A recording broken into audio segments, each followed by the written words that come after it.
know. Anthony, brother, welcome to the show, dude. I'm stoked to have you on, and man, I love being around people like you. Honestly, just you got so much shit going on and so many things you're doing. Dude, you got this energy about you. I'm feeling it. I'm feeling it, guys. This is good. This is good.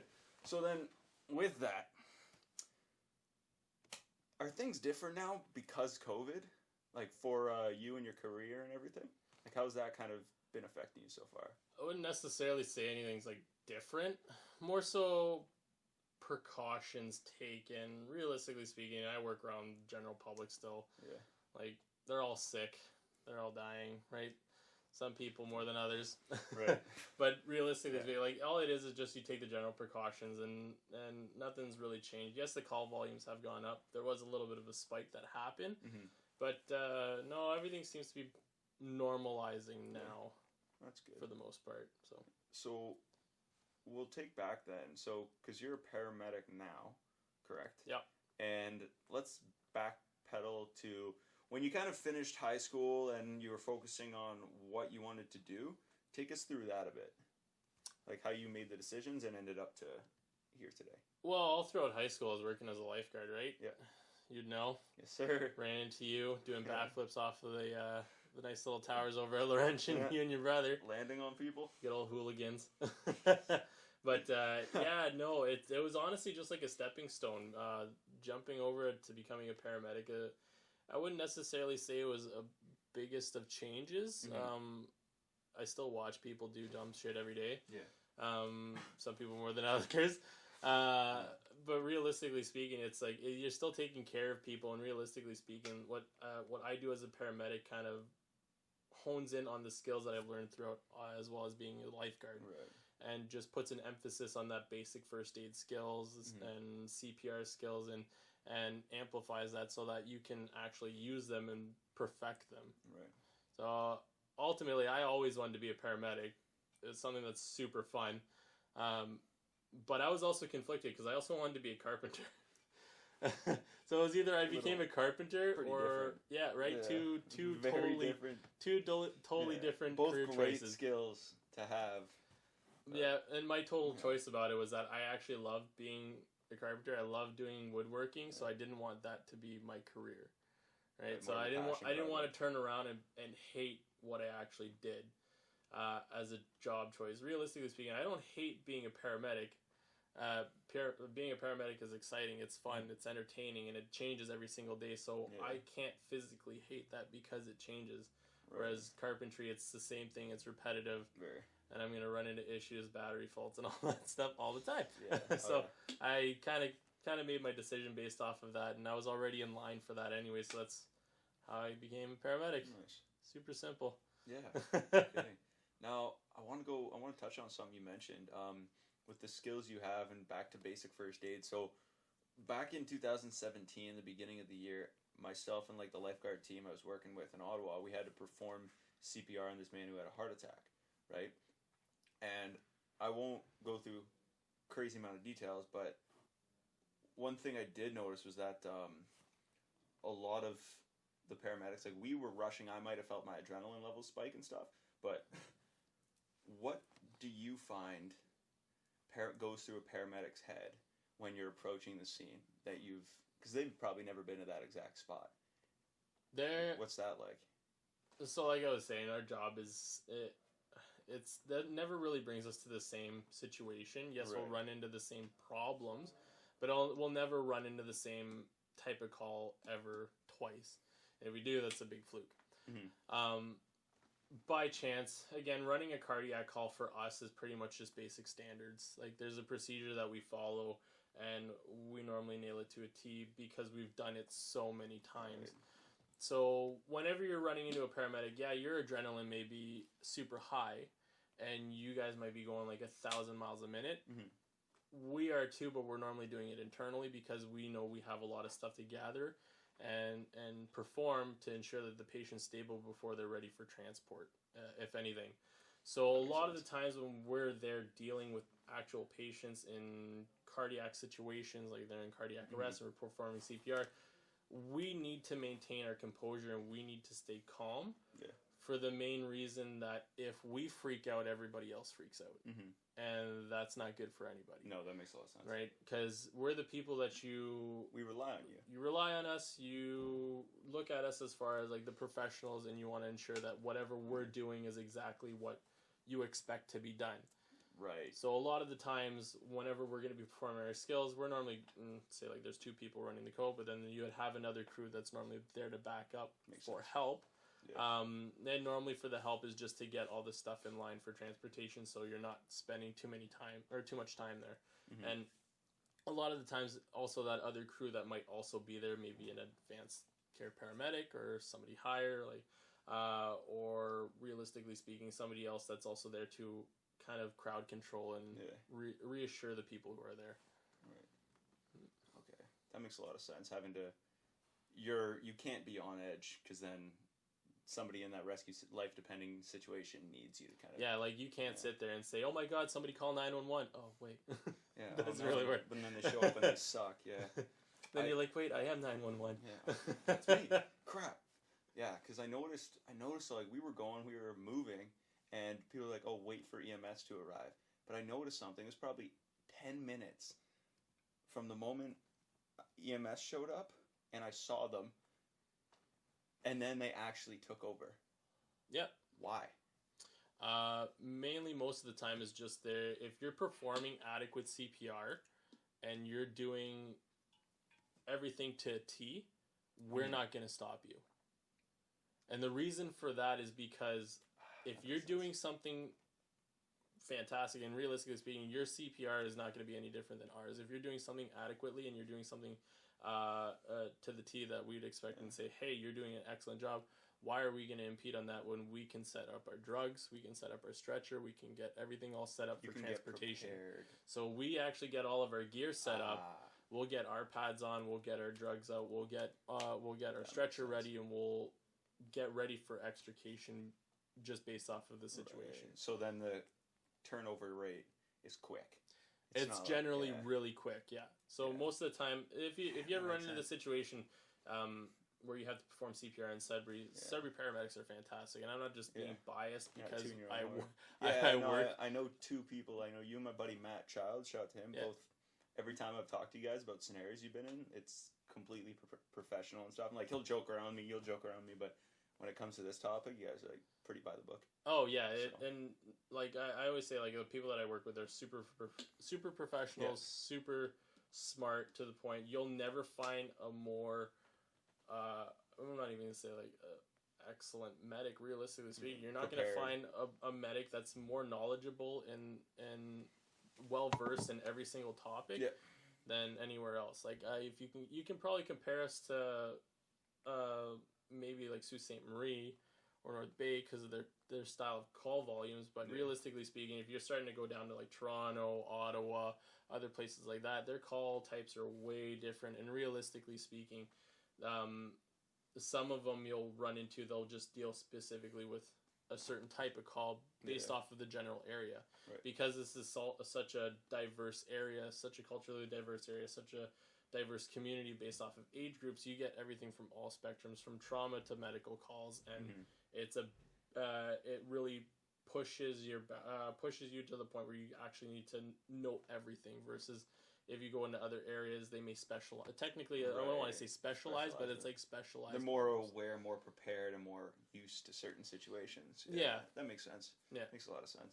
Now, with that then, do you know what is your most intense 24-hour shift, if you can talk about it as general as possible, because I know confidentiality is a thing. Intense 24-hour shift. What are your shifts like?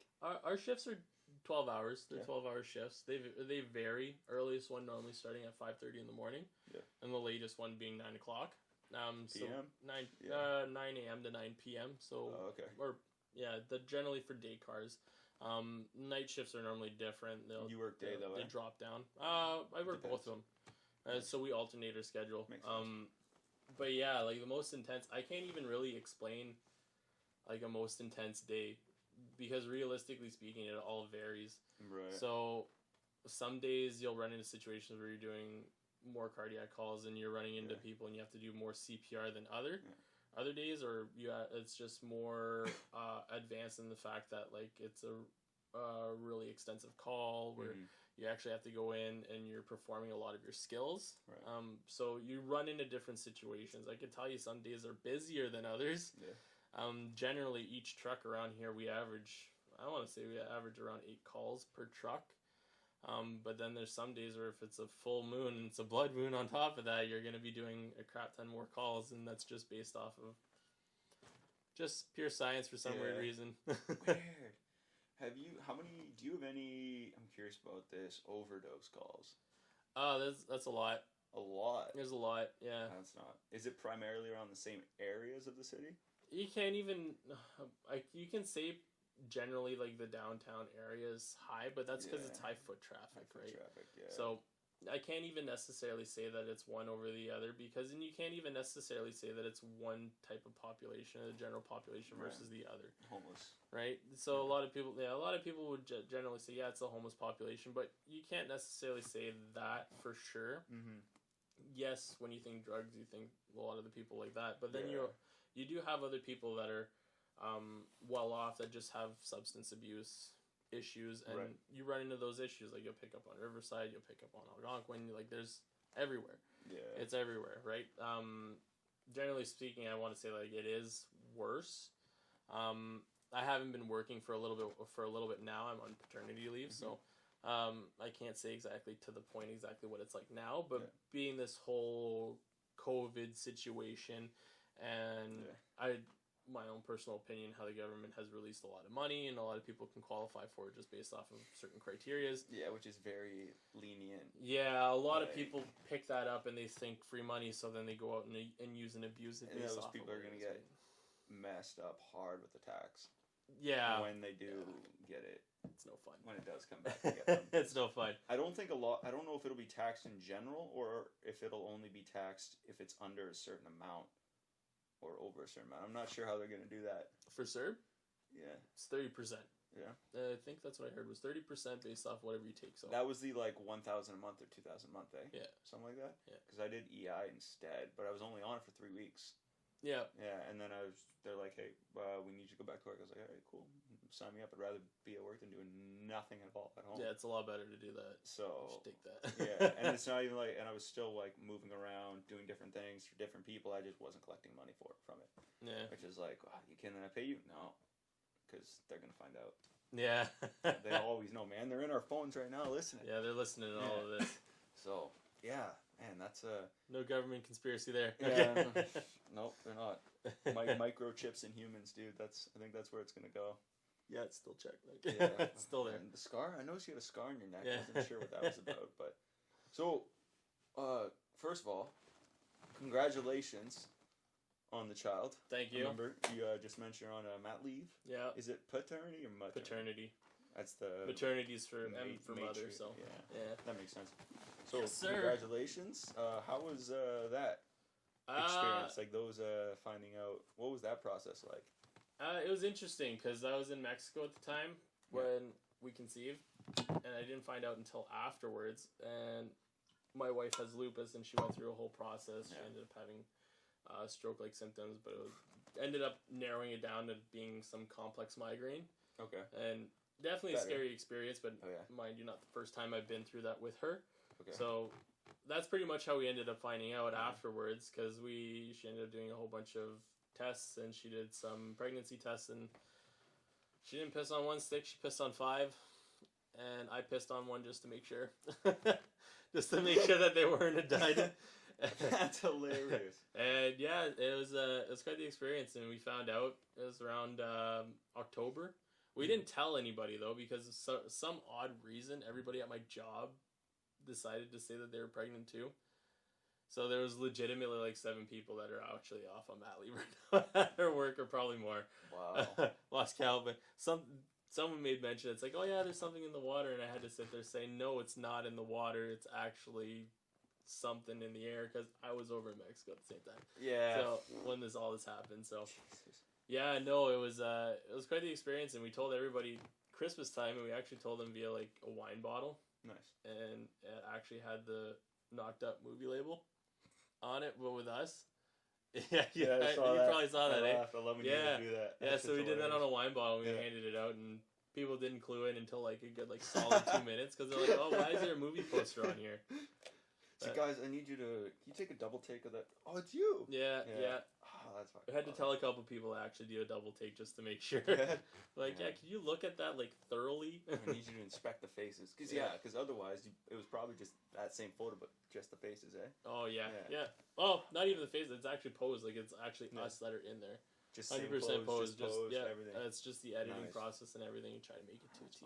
Do you edit on Photoshop, Lightroom? Yep, Lightroom, Photoshop. Lightroom, That's what I use. You have the Adobe Pro, like the whole. Yeah. Thing, eh?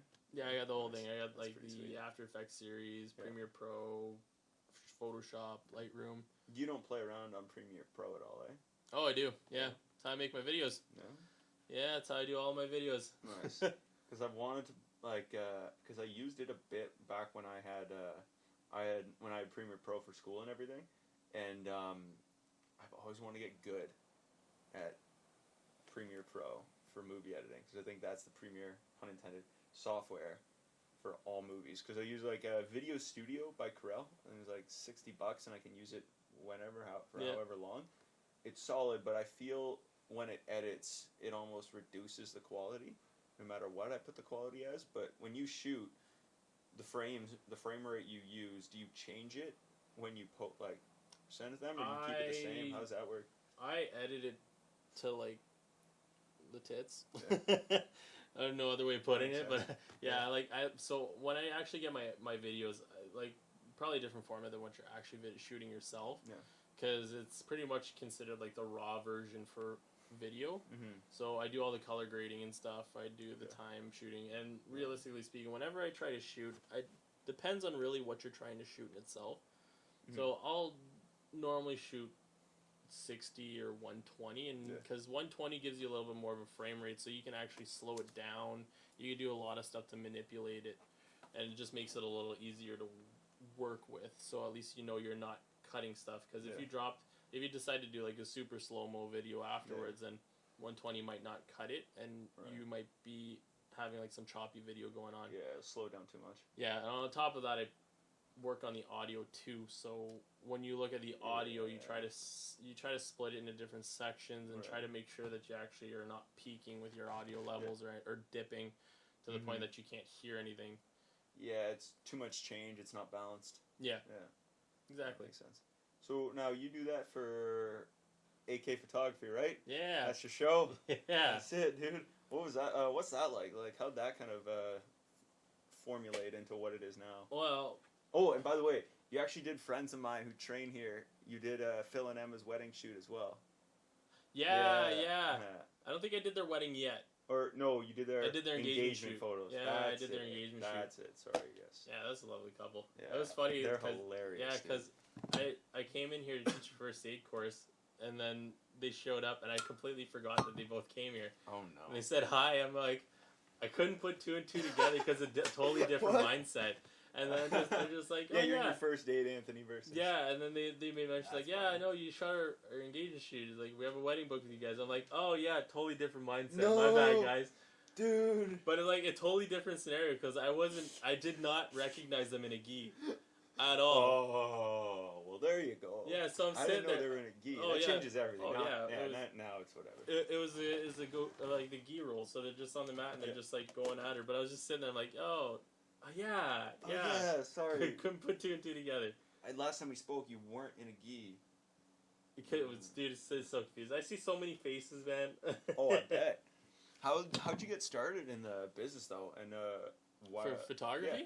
So, like, I always liked photography. I always liked taking pictures, and I one day wanted to get myself a nice camera. Mm-hmm. My wife will always tell other people it's because she did photography, and realistically, she's not wrong. She did photography herself, and she had a pretty badass camera too, and I liked it. So I just decided to one-up her like the typical Asian that I am. But decent. it's I love it. It's just the way that it works. Man. But realistically speaking, like she liked photography, and I just decided to try and take it one notch further. Yeah. And it pretty much became to the point where I acquired gas. And what that stands for is gear acquisition syndrome. Okay. So, in other words, I got obsessed with buying camera gear nonstop, and pretty much it came to the point where I was like, I actually have to do something with this. Otherwise, I'm just gonna spend 20 grand and I'll never make it back. That's and me with video right now. Oh, buddy, I know, and I'm trying to feed you. Yeah, I know. You're like, look at all this. You open your. I'm like, this is Christmas. I'm trying to feed you with all this. Like, yeah, I know. So it's been one after another, and then you see other stuff come up, more tech, new stuff. Gear's so cool though. Yeah, buddy, gear acquisition syndrome, and it's like my buddy Serge is the first one. He's done photography for like 13, 14 years. Nice. And he worked at Henry's too, and he's sad they closed down. He explained that. Yeah, I know, dude. I was so mad. I legitimately drove to Toronto like a couple days ago just to Dude, just I should have told you. I need like 3 fucking batteries for this thing. I legitimately drove to Toronto, not just for that, but I also drove just specifically for food. Yeah. Oh, buddy, food? Dim sum, 100%. Dim sum? Yeah, Happy Dim Sum Bakery, man. It's worth it. It's got a solid place in my heart. Just go for a rip down south. 100%. Dude, I think when I'm actually gonna go to Henry's is gonna be, I'm hoping the battery life for that, and with my 2 batteries I got for the G7X, I'm gonna combine those and try to use all the battery life I have to get me enough footage and the footage I want to go from Sudbury, because my buddy's going Ottawa to Sudbury, we're going to the Sioux, and then the Sioux to Winnipeg, and Winnipeg has a Henry's. Wow. That's what it's going to be. It's going to be me trying to be efficient with my batteries. Jesus Christ. But dude, like, I've acquired a gimbal, I got the tripod, got the light, camera, newer camera, old camera, G7X, I got the mic. You're showing me about this wireless one, which I'm also going to pick up when I go, because I hate waiting. What gimbal you got? For Ronin SC. Oh, okay, yeah. Love it. Good catch. Love it. I just got to figure out I just got to get better at it, right? That comes with everything, and gimbals are pretty sick. And there's some good things you can fair amount. Yeah? I've gone through a fair amount. I've got the Mazda Air 2 right now that I shoot with for weddings. And the main reason why I got that one is just for the weight capacity. Yeah? A lot of people... Right, you have a much bigger... I mean, a lot of people preach by the Ronin, and I get it. They're more advanced as far as like the stabilization goes. That's what I want, yeah. But I actually haven't noticed that much between the Mazda Air 2, and realistically speaking, like I do a lot more with it, and it comes with a lot more perks. Right. For the price range, so that's why I personally do it, and it meets all my needs. So I played around with the Ronin S when it came out, and I don't know, it wasn't my forte. I wasn't a big fan of it. That's fair. I want to get like an extension because I've been looking at a lot of. I don't have a drone because I think once I get to that point, then it's like if I don't have a media company or some production company, I shouldn't have it. Dude, I'd want to get that and get to that point. You get the Mav Mini. Mav Mini? Yeah, buddy. It's 249 grams.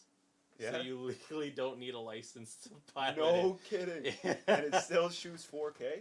Yeah. Or HD? Yeah, it still shoots. What's going on? The distance for it, though. It's not like the Maverick Pro or anything like that, so you can't really shoot super far. Yeah. But, like, you can go at least, like, a good kilometer, 2 kilometer distance and still have, like, excellent footage. Like, that's how I shoot most of my videos. That's how I shot my one video, which is, I don't know if you saw it or not, but it's, AK Photography, Not Your Average Child Photographers. Yeah. Yeah, it's something that came up on Spotted way back when, so I was like,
than you know who Peter McKinnon is.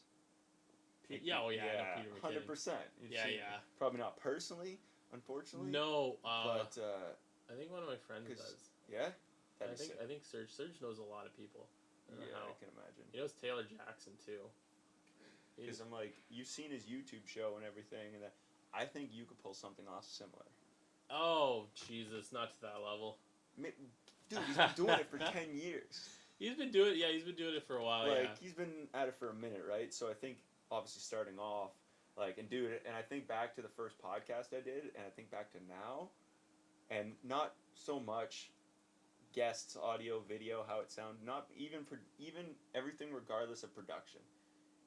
Just thinking one thing, I think how I sound while the camera's recording. Yeah. I'm more engaged in the conversation. It's more for real. Like I'm not messing around. I'm not amping up a character. I'm just having fun with it. And it makes it. And I found like my first one. I'm sitting there and I'm like, I have this book open, right? Yeah. And I'm like just chilling. And I go first episode and I go, okay, questions for what are we doing here? What are we, And I'm like, okay, answer. I'm like checking. Now it's like, yeah, like I can almost remember what I want to talk to you, my talking points, and then it almost makes it flow better and more prepared. Yeah. That's pretty much it. Well, that's the whole part, right? Yeah. Like you do it so often now you kind of get into the drive of things, and now you start honing in on your skills, honing in on everything else, and it's pretty much how everything really works, really. Yeah, and for sure, and it's one thing that with starting out and then getting it to that level, which again I really still think you should do. I think you should still try, dude. I know you got so many things going on, which we'll touch on in a sec, but I think doing that would be really cool, and I think like the audience is everybody's fucking using cameras, like doing photography, doing video, and all that. But yours stands out more. Like when I see it, I have like six or seven. Yeah, no worries, bro. Thanks, I have like six or seven friends. 2 of them I've had on the show who all do photography and like their photography business, and I've follow them. I like all the pages anyway. Yeah. It's not a matter of I only follow yours or I'm only friends with you. It's like no. Oh yeah, there's a ton out there, dude. You'd be amazed at how many photographers are actually in Sudbury. Yeah, like it's nuts. And not just a handful, just like at least 20. No, at least there's a lot of them that are out there. Like it's all like some of them are actual professionals, and then you get the other ones that just picked up their cameras. But then they're just starting off, right? Yeah. So, like, there's a lot of them. And then all of them start off, like, the same way that I did. They grabbed a camera and they just started. Just started going, right? Point and shoot. And then you get the other ones that actually did the proper schooling and stuff like that. I considered it. But on another note, I also sat there saying, well, I've gone this far knowing all the stuff from my camera based off of YouTube, watching videos and stuff, and honing in on my skills from there. And Picks and Perfects is awesome for photo editing skills, and I just pretty much grew off of there. And you start learning all the techniques and learning all the features that everything gives off for you. Yeah, you said Picks and Perfect? Oh yeah, Picks and Perfect. Yeah, Picks and Perfect. Is that a channel? It's a dude. He's super popular for photo editing. Then there's like Flern for PH with a PH. Flern, and he showed. Now, do they show it?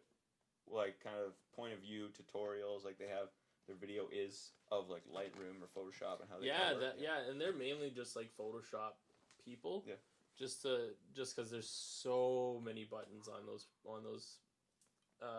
programs, it's just crazy to actually just mainly I normally use it just to refresh my memory sometimes. That's a good call. Because there's a lot of times where I'll do some sort of edit style and I won't touch that edit style for a while, and then I'll look at a photo, I'll say, you know what, this one could actually work with this. Yeah, let's review. And then let's go back and do this. Yeah, it answers the one question you might need to just smooth out the process. Yeah, like a lot of times, like if you're looking at, I wouldn't even necessarily say like color grading, but color matching.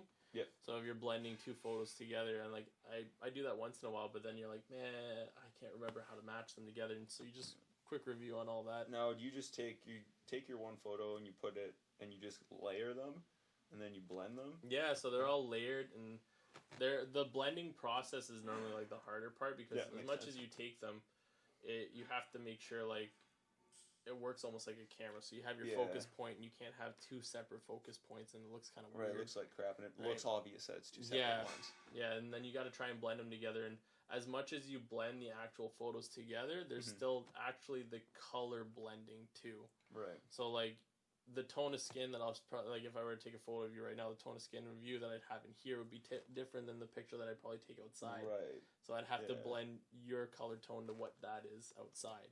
Uh, Totally different. So it's like you may be like a more yellowish blue out here versus out there would be a more bluish green. Right. So depends on like the hue, like all the colors and stuff. Yeah, all the hues, saturations, the whole aspect, and shadows aspect too. So it's just a process to go through for color balance matching. and everything. Yeah. So then we'll jump back to something. How do you prioritize? First of all, newborn. Yep. Career. Yep. Right. Let's see what else. Photography business. Yep. We'll get into this in a bit. First aid business. Yep. Is that one like certified? First aid? Yeah, like that one's because you got the only way that's actually certified is just because I teach through Life Saving Society. Okay, right. It's just certified in that aspect, but I don't actually have like an appropriate business to say that I go through with that. Yeah. Yes, I've considered it, but it's just I don't have enough clientele to actually just go around doing that, and I keep it that way. I don't like to prioritize or just generally say like, yeah, this is a business and this is a business.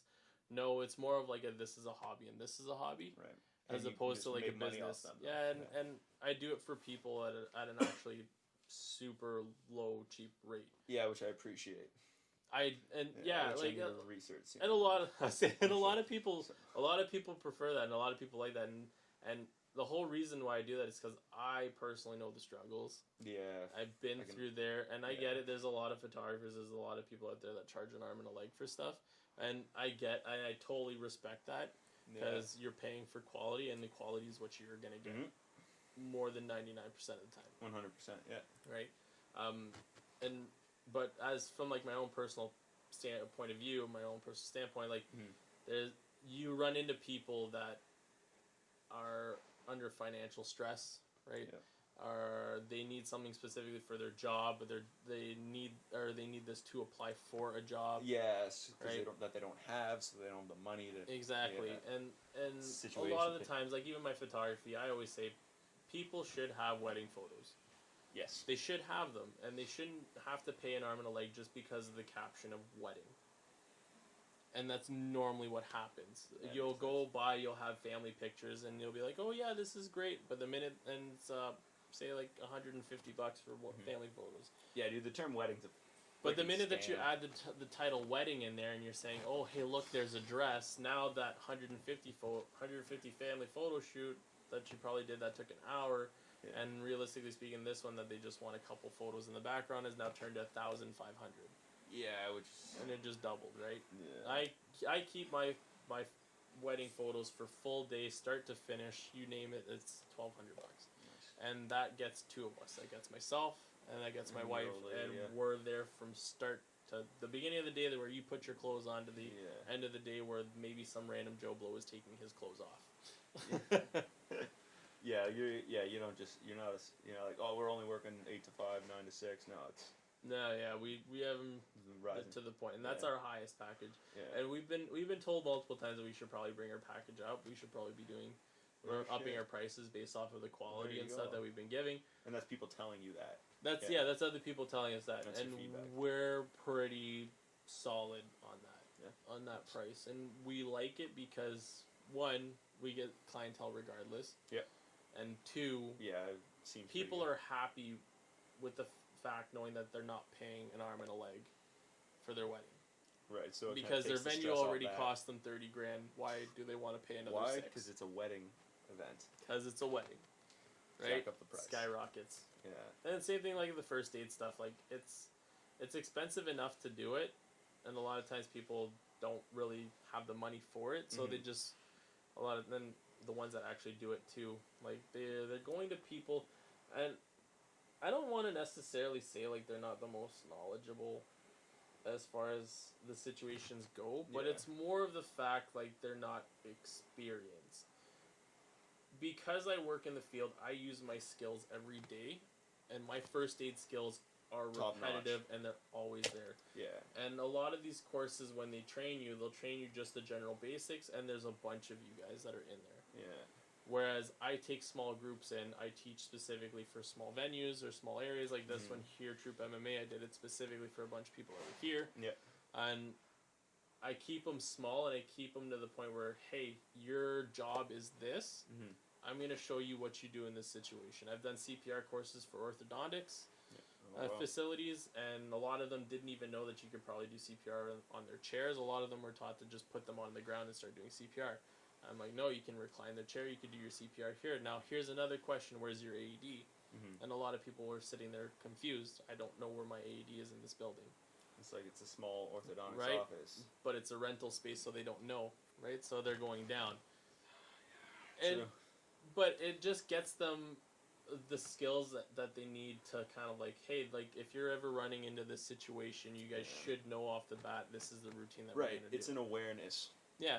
Same thing like when I teach, I've taught first aid courses for high schools. I've taught 30-some kids, but those are all generalized too. Mm-hmm. So again, that goes back to the basics of the general courses. And then, but on top of that, I taught also for the high school teachers. Yep. And a lot of them have never been in this situation where they actually had to perform CPR until one of them actually did. Right? Did you catch them before or after? I wasn't actually personally working that day, but I went back to recertify them, and one of them had... They sat there saying if it wasn't for that course, if it wasn't for this, we would have actually been in shambles. Oh, wow. So it works out, and it kind of reassures me knowing that the people that I'm training, they're actually using their skills, and they know, because I'm leaving a memorable impression on them. Mm-hmm. 2 days for a course is, it's as much as they say the minimum 2 days, it's not long enough for a course, because in those 2 days you're looking at it, you're being taught a whole bunch of different stuff, different days, and you're expected to remember all that, and a lot of the times it's like a Ferris Bueller classroom. You get that teacher just monotone saying the same thing over and over again. Mm-hmm. Whereas opposed to here, I'm saying something and then I'm turning around and saying, all right, let's do it. Yeah. You're going to run these stairs to go save that kid that's at the bottom of the steps. But just make sure that you get somebody else to do this, and then you tell somebody else to do this. Yeah, like so you get them to get in that habit. Like, oh my God, I never realized that this is how crazy that this is going to be, right? Because a lot of times people will rush to help, and instantly rush outside just to sit there and wait and say, I forgot the AED. Yeah, I forgot what to do. And I forgot to call 911, and then they're running back, right? So it's beneficial when you're going through skill processes like that, and you teach them the real life situations of what would happen, because first aid courses are nice, but they're very generalized, and they don't tell you the honest, horrible truth of how the people would actually die. It's kind of, so like, I don't know if I ever told you specifically the story, but I remember when we recerted, Julian, Neil, and I, and we were at your house in the Donovan there, and we recerted, back in the day. This is like 2017 summer. Oh, right? Yeah. Because I remember, because it was February 2nd, 2017 at 7:30 that I did the rescue. And so after that, I told them the story. But so, because I never told you details, but basically... you want to hear? I'll get go for it. I know this is your thing. They I'm totally down. Yeah? Okay, because they were kind of like, no, we don't really want to hear it, but it's Julie and Neil, and they different audience, right? It's okay. You only got 3 viewers anyway, so. Decent. Well, I appreciate the 3 of you a lot. Now, those people love this.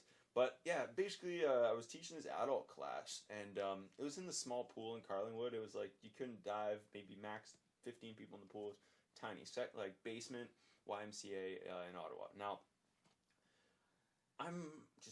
we just finished running lessons, but I'm supposed to teach adult class. So there was Rachel, who was the team leader, Buddy Christian, who was instructing. He was off. Rachel was off. And then it was my buddy Patrick, who was in the water teaching adults level 1, and I was out of the water teaching adults level 2. And then there was Melissa. Melissa is the aquatics coordinator, so she was in her office with Rachel. Christian was in the guard room, which, as you know, they're attached to the deck. So, and then there was me and Patrick. Patrick in the pool, me outside the pool. I walk around. I'm like doing my lang slate, right? I'm like showing Buddy how he's got to like push his forward, right, roll. Anyways, I'm like, cool. he comes to this and he goes, Glenn, and this is warm up, right? He's like, he's a 57-year-old man. His name's Walter. Shout out to him. He's got a back tattoo of a cobra. I asked him once, I'm like, why do you have that? And he's like, I'm like, yo, cool tattoo. Why do you have that? And he's like, because it's cool. I'm like, how do you know it's cool? And he's like, you just told me. And I was like, well played. That's Dude, actually, yeah. That's straight up, dude. You can't even argue that one. I was like, that's pretty fucking gangster. And he looks at me and he's like, hey man, like I don't feel too well. And I was like, cool, like just warm up, right? Whatever. Like, I'm like, cool, sit down, have a seat on the side, let me know if this gets any worse. It did. I look over at whatever, I go like to the end of the pool, whatever, I come back. As I'm standing there, I got one leg up on the like pool deck, I'm like this. I look, all of a sudden, I look over, and like from me to that tripod, I look over and I see Buddy go like this. He's just sitting in the bathing suit. Yep. Collapse. I'm like, what the fuck? Oh no, here we go. So first of all, in my head, I'm like, what the fuck do I do? It switches. It freaked the shit out of me how this worked. I don't know if it was just so many like years. At that point, I had been doing it for how long, right? Like you taught me first aid, I think bronze star, medallion, whatever. One of them, cross maybe, and so I've been doing it for a while, right? And so you kind of get in that routine habit of you're always used to research, you're always used to CPR and everything, right? Yeah. So I got the point. I had never used it before that, right? So I'm like, okay, what the fuck? I show up. I'm like, I rush to the dude. I'm like shaking him. He starts. I don't know why. He starts like heaving and he's like coughing blood out, right? His eyes, back of his head, right? Yeah. So I didn't know what it was at the time. I figured it was a heart attack just because he was moving quite a bit and he had already had a heart problem. But yeah, he was going. He wasn't doing too well, whatever. He starts going like a bit more pale. And then I'm like yelling, I'm like, Christian. And he's not responding to me. He thinks I'm just like messing around. Yeah. And then he tells me after, he's like, dude, you didn't say first aid kit. I wouldn't have. Yeah. Because like he's leaving. His shift is done. I'm working. He probably knows I just want to invite him over to shoot the shit. I'm like, Christian, first aid kit now. And he's like, oh fuck. I look over, he grabs, he starts running. He's barefoot with jeans on. He slips, drops the first aid kit there. As he's like kind of looking for it though, backstep a minute. This woman, I'm like, Christian, first aid kit now. Patrick, get everybody out of the pool, call 911. It's about 2 feet up. The Buddy's on the ground here. You can't see what's I'm doing. So all Buddy sees from in the waters, he sees me on my knees, and he doesn't see the dude until he gets out of the water. So I'm like, Patrick, call 911 now. Get everybody out. He gets everybody out of the pool. As he gets up, he sees the guy, and he's like, oh, fuck. Rushes over, calls 911, right? While we're on the phone, I get out. I'm like, mate, the dude's still coughing blood out, right? I'm looking, I'm like, this is crazy. What the hell's going on? All of a sudden, I'm like, I hear, oh my God, that's my husband. Oh, God. Dude, the woman comes over and starts shaking him, and I'm like, so, oh, yeah. I'm like, and she's like, bigger woman, right? So I'm like, okay, what the fuck? So, and dude, I wish I was making this part up. She then looks at me, and she goes, do something. I'm like, first of all, he's still going with blood everywhere. And I'm like, I don't have gloves yet. I can't. Christian runs over, right? Drops, like, falls. The first aid kit falls out of his hands, opens. Yeah. First thing I see is gloves. I've always had a problem putting gloves on quickly, except now. Yeah. I don't know why. Grab a glove, put them on. That was easy. and I like look. I'm like, okay, start compressions, whatever. I didn't have my pocket mask set up yet, so she does the rescue breaths on him. I get the pocket mask set up. I put it on. Mm-hmm. I start going. The woman is still touching him while I'm doing first aid. And she's like breaking down, as you can imagine. All of a sudden, Rachel comes out of the office because Christian's now given the first aid kit, ran and got them. They come back, they see me doing first aid or CPR, and then they run around and they're like, what the fuck is going on? Rachel bear hugs this woman, picks her up, and walks her outside to the lobby. So there's like a glass door, open the glass door, and walk out. So you can see from the lobby, they get everyone out, like just, hey, don't watch. We're continuing. We're going. Anyways, I do probably 7 or 8 rounds, and then I hear, and then EMS shows up again. Or we got the AED on it. I found this out, and is this true or not? That the defibrillator, it'll connect. It like your heart beats on a pattern, right? And your heart attack, it throws it off the pattern, and the defibrillator puts it back on the pattern, right? Or that's what it tries to do. Yeah, Something so like that? pretty much what happens in regards to that, it's just an electrical activity within your heart. Yeah. So what a heart attack would probably do is all it is just it's a lack of blood flow to a certain section of your heart, or no blood flow to a certain section, causing ischemia or death. Okay. So that certain aspect of your heart, whenever the electrical activity tries to fire, it's not reaching there because that portion of your heart kind of dies. Okay. Essentially. Right. So what happens is it'll kick it out of itself into some sort of different rhythm. If by chance your brain decides to say like it's not working and it shuts off, so that's how everything kind of goes to shambles. Right. So your heart's not pumping enough blood, your brain's just going to shambles, so it pretty much just shuts off everything. Right. What'll happen is that your heart rate goes into a different rhythm, and what an AED does, it just shocks it back into an appropriate rhythm. Right. So then what happened then, since that's what happened, I guess, is it shocked, and then it did it once, and then it did it again, and then it said continue CPR. So I'm like, I found out later that's a good thing. It means it didn't have to keep shocking him. It only did once. Yeah, it only advised once. Yeah, so I was like, oh, that's good to know. But doing that then, continuing CPR, I remember like drying him off and whatnot. Dude, game-changing decision that, when you mentioned scenarios earlier and where you would teach first aid, one thing I never thought of for the life of me, but between my dad saying, always put something underneath your knees, I'm on a pool deck. Yep. I take my flip-flops, put them under my knees, started CPR. Yep. Smartest decision I've made in the 20-plus years I've been alive.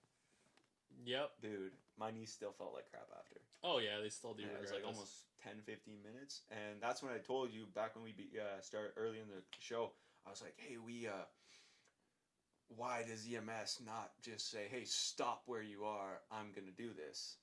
I was doing it, and I see them at the corner of my eye, right? I'm like, okay, I'm 23, 20.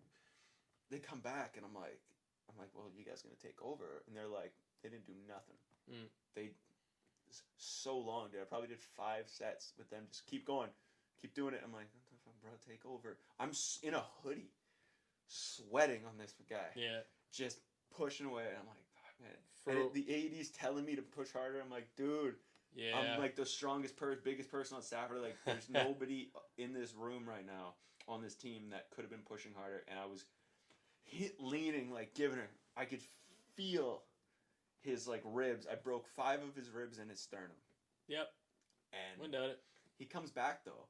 So fast forward, everything, like, went well. I'd never had a more anxious 24 hours in my life because I didn't know how it turned out. But I remember seeing him 2 weeks later. He only remembers being in the pool and then remembers getting out and then waking up. It's like a light switch, it turns off. I was like, dude, that was the most insane adrenaline-filled 15 minutes of my life, and I was this close when the whole thing was kind of over to like just going to hit 225 on the bench. I swear to God. Yeah. I remember thinking about it.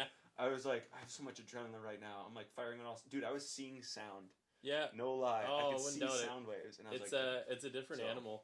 If you're an adrenaline junkie, a lot of times it's a totally different adrenaline, because there's the adrenaline junkies that'll just take they'll go mountain biking, they'll go skydiving, but the minute that you go to resuscitate someone, totally different. I don't know why. It's the person's life is legitimately in your hands, right? As literal as it can be. It was. So it's like you're the legitimate cock block for death. That's the coolest way of looking at it. Right? That's sick. So I like that, yeah. And what may have actually felt like 10 minutes to you was probably not 10 minutes. Yeah. It probably wasn't even 2. Probably was only. I see, because if that AED would have went off again in the midst of all of that, right? Because you said you continued CPR and you're wondering why they didn't stop. That AED would have gone off after 2 minutes. Yeah.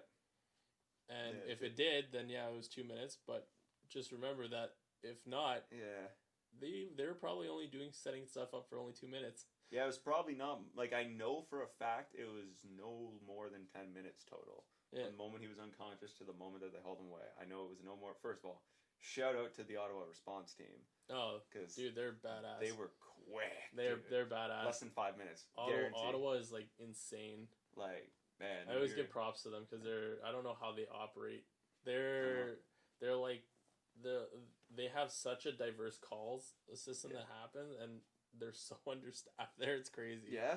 Yeah, they're so for them to be there 5 minutes. Yeah, like that's pretty impressive for Ottawa. They need more. There's so many places that just need more medics. Even here, they need more medics. There's the call volumes, the way that things happen. Yeah. Like the types of calls, the amount of geriatric population. Jeez.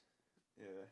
It's like we need more. Same with cops. We need more cops. Yeah, but people want to defund the police. A lot of people say say defund the police. We actually need more cops. Yeah. You'll make that 911 call. Yeah. And if you're looking for police, you're waiting because they actually have a call wait list now.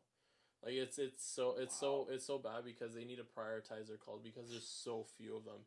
And even with EMS, like we always tell people like they need more ambulances on the road, but it's a government funded thing, so you need to get pretty much like bursaries for it. Yeah, and people hate that they have to. My taxes are going to when something happens to me, and I've never, and I want to touch on something else as well, but I've never had more respect for what you do and what paramedics are to the system and government funded jobs We're still a young until that day. Emergency response service because fire and police have been around forever, like for years.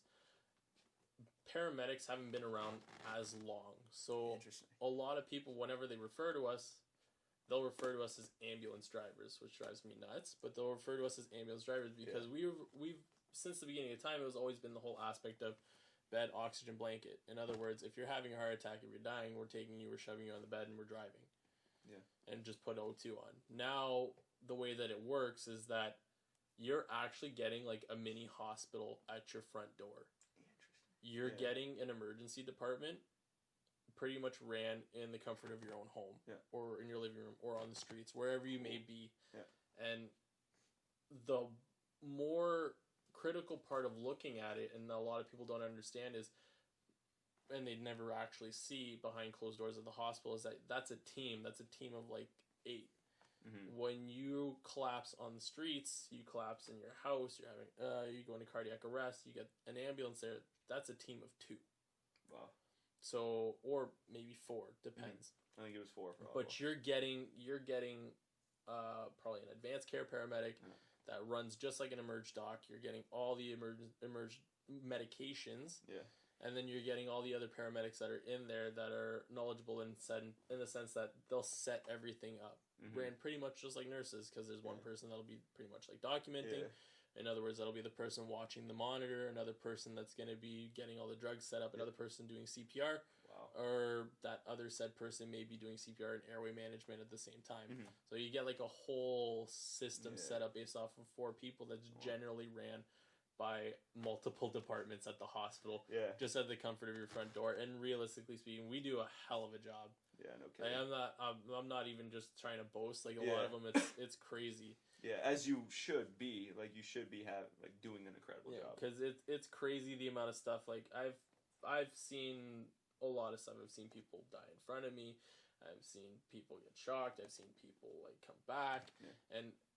For like funny stories, like I've actually shocked someone back to life, which normally doesn't necessarily happen. But they come back, and the guy looked at me saying, "Ow, that hurt. Stop." Like it doesn't necessarily happen often, but it was a weird phenomenon that actually occurred. But it was pretty funny. I've never appreciated more when people in first aid courses train you to do more than just 2 rounds of CPR. Yeah, because dude, you don't get a break. It's like, hey, it's only 30-second intervals, maybe less than that if you're doing it right? Yeah. But we, what's it called? It's not the ratio time that you get to, like, I got to rest in between doing my compressions and then somebody else doing the breaths and me back to compressions is like that. Yep. It's like I'm doing compression. All right, done. Or breath. Back at it again. Yeah. There's less than 3 seconds for me to chill out, and then it's like, no, you have to be consistent. You have to be ready and trained to go. So I'm like, man, how'd your back feel after that? Oh, dude, swole. Swole team 6, bro, like a turtle shell. Right. Yeah, it was nuts. Yeah, it was weird. I was walking like, around like the Teenage Mutant Ninja I was Turtles. like, why my posture's so good right now? What's going on? Yeah, it felt crazy. Oh man, that's funny. I've never had my boss, like my boss's boss, like the general manager, like never been more. He was in tears. He like came back from his house. It was like 11:45 when I finally got home, and that happened at 7:30. I was like, man, it was nuts. But that's how it kind of how everything ended, and yeah, that's yeah, I never had more respect for emergency service, and after that, I took lifeguarding so much more seriously. Yeah, dude. And I felt I took it seriously already. As much as they say like we're the first line defense, realistically speaking, it's the general public. You guys are going to be the first ones because you're the ones that are going to be calling us. Yeah. Not the other way around. No, right? Like if something happens at my house, somebody calls. Yeah, honest to God, and this is the whole reason why I do what I do, and I love it as far as like teaching first aid courses and like CPR courses and teaching the general public is because the average response time for EMS within Sudbury is between 5 and 15 minutes. Mind you, I've made it from the hospital to the Sudbury airport in 10 minutes, and if anybody of you guys live in Sudbury, you know that's fucking nuts. But no, that's Christmas Day though. Don't worry about it. Don't worry about it.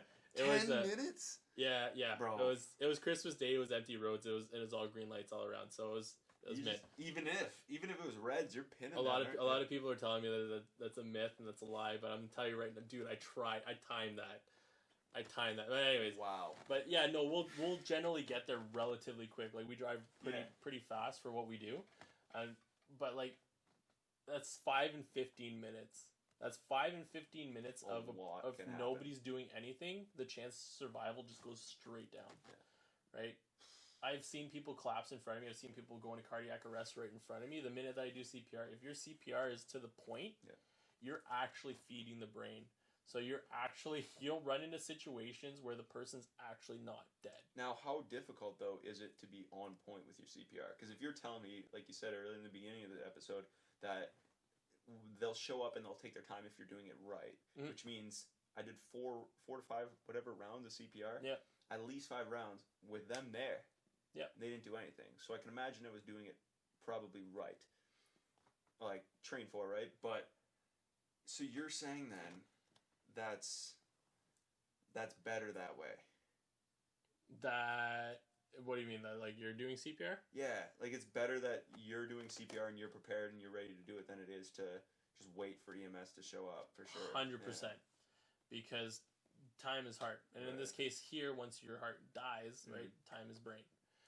Right. Within 4 to 6 minutes, you're actually going to have pretty much irreversible brain damage. Right, so now, is it difficult to be spot on with your CPR though, or is it just like you train it? Just training. Yeah, just timing. And realistically speaking, anybody can actually do it. As soon as you call 911, there's going to be dispatchers there, and they're actually going to. If you don't know how to do it, they're going to talk you through it. Yeah.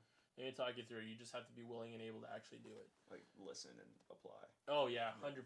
Huge. And that it makes a big difference. Because like I was saying, to be spot on is one thing, right? And realistically speaking, like what you said 5 rounds. I can tell you right now, probably was not 5 rounds. I said it felt like 5 rounds, probably 5 rounds in total. It was probably 2. Maybe. Yeah, it was probably something a little lower. But once you get the adrenaline going, it's a big change, right? But you're doing your CPR, and by adequate, I mean like you're getting that good perfusion. You're actually getting that recoil back, and you're actually doing it to the beat of "Staying Alive." Ultimately, 100%. Or Another One Bites the Dust. You can pick a song. But I like the irony with Baby Shark. Let's not open. Start rocking the Baby Shark song. Right. But realistically speaking, if you're doing adequate CPR, like and you don't give that person heart a chance to actually stop, you're perfusing the brain, so the chances of survival are a lot higher. Right? So you're not giving them that break. Right. And that break the process is what kills them, right? The process of dying is it's not what everybody expects. And I try to teach that through my courses because a lot of the time the hardest thing for people to recognize is a person that's in distress from a heart attack, and to recognize someone that goes into cardiac arrest and know that the person's in cardiac arrest. Right, that makes sense. Because like a lot of the times they won't tell you that like the person's gonna have some sort of agonal respirations, and that kind of looks like they're guppy breathing. Right? They're not going to tell you that there's going to be a process where the brain actually has a little bit of a spasm and makes it look like you're having a little bit of a seizure because your brain's not being fed any oxygenated blood. That's what it looked like. So what happens is the guy just sits there and he just tenses up like this. Yeah, and he's moving though. His body was moving, so I think he's breathing, but it's not like we are, right? No, it would be the spasming of the lungs, because what your brain is doing is it's saying, "Oh no, I'm not getting any oxygen." So your mind's obviously going to go. Yeah, because I can hear. And it's going to do that, but it's not. And that's still that agonal respiration. Yeah. And then the agonal respiration, it'll start to slow down. They don't teach you that, and I try to do that for my courses because it's good to recognize it. Yeah. And a lot of times, it paid off. I have a couple people that have actually had to perform CPR. Have actually had to use their skills based off of life situations, and it's not just slapping a Band-Aid on someone's foot because they got a cut. Yeah, it's a little more advanced. Yeah, and it works. It works for what I do, so it helps out 100%. So we'll end off on this. I think we've talked about a lot of different things that you do, and I wonder how in the hell do you prioritize all these things, especially because you're a new father now. Like, you're married, career, father, all the businesses, well, hobbies as you call them. But how do you manage that? Google schedule. Yeah, that's it. Legit, man. It's all scheduling. Like I said, I don't actually devote my time 100% to any of these businesses. They're more of hobbies. And what you are talking about honestly just scratches the surface of what I actually do. Yeah. Because I work as a movie set as a medic too. I fix and repair cell phones. I do a whole bunch of other stuff on top of that. Yeah. Like, I do a lot of other things. You make cozies for stethoscopes. Oh, the stethoscopes. Yeah, it is. Stethoscope cozies. I always call them #cozies. They're so much fun. #cozies. Yeah, I make that. If you ever run into Cybermedic and they've got some of those, well, one, give them shit for now because COVID season. It's no bueno. But yeah, normally if you ever run into a medic that actually has one, it's probably one of the ones that I made. Makes sense. Rock around, but yeah, it's a lot of fun. But yeah, no, like it scratches the surface, and most of the time it's just proper scheduling. Yeah. So I look around it. I look at my full-time work schedule, my life there, working around it. Keisha actually helps us, my wife, and she helps work around all of that along with the kids, and my family always wants my kids, so I pawn them off once in a while. Easy. That must be phenomenal. Super easy. But because Keisha plays a big part in it too. Because she'll teach the courses, she'll run photography stuff, and she actually manages the schedule. What is she's a nurse? She's a PSW. PSW, right? I knew it was something in the medical field. Yeah. She does that, and plus she owns her own business too. She runs a daycare. Oh yeah, that's right. She does all the scheduling and stuff for that too. So it's not hard for her to just go about and do that and run all that stuff too. So like your skills, like your tactical approach to your routines and your structure are they mirror each other almost. Like they work in unison. Yeah, it's all based off of time frames, and most of the time it works 100%. Easy. Maybe a couple times there'll be a hiccup, but most of the time we don't have that because it's so well planned out. But because she plays the biggest part as far as like all of my stuff goes. Because if you didn't know already, AK stands for Anthony Keisha. Yeah, Anthony Keisha Photography, because both of us you both show up. Yeah, because we're the duo. Yeah. We'll always do a 2-person photography thing, and once in a while they'll ask for one, but it's... and you got into it because of her. Yeah, right? Exactly, so I drag her in. Easy. I'll drag her through all of it. Even with my first aid stuff, I'll always get her to come along, just a second set of hands and second set of eyes. Right, because like you said, she knows it too, because she needs that for her. Oh, buddy, she saved my life. Oh, Legit saved my life, 100% back in Cuba. Tell us this. Oh, yeah. I know you mentioned it. Did you want this for another episode, or you want to keep this for here? No, I think we can. I think we should keep it for another episode. Keep it for another. We'll touch base on it. We'll figure out a few stories. We'll talk about that after, and figure out where we can go. The reality of things. What do you think? Yeah, we could do that. The plan? Awesome. 100%. So with that, I appreciate your time, brother. I love what you do. I love what you stand for. I love how everything's turning out, and can't wait to see where you go from here. Yeah, buddy. So I appreciate you having it on the show. Yeah. All right. Corona, I'll lick my hand now. Easy. Let's do it up. All right. Take it easy, guys. Thanks.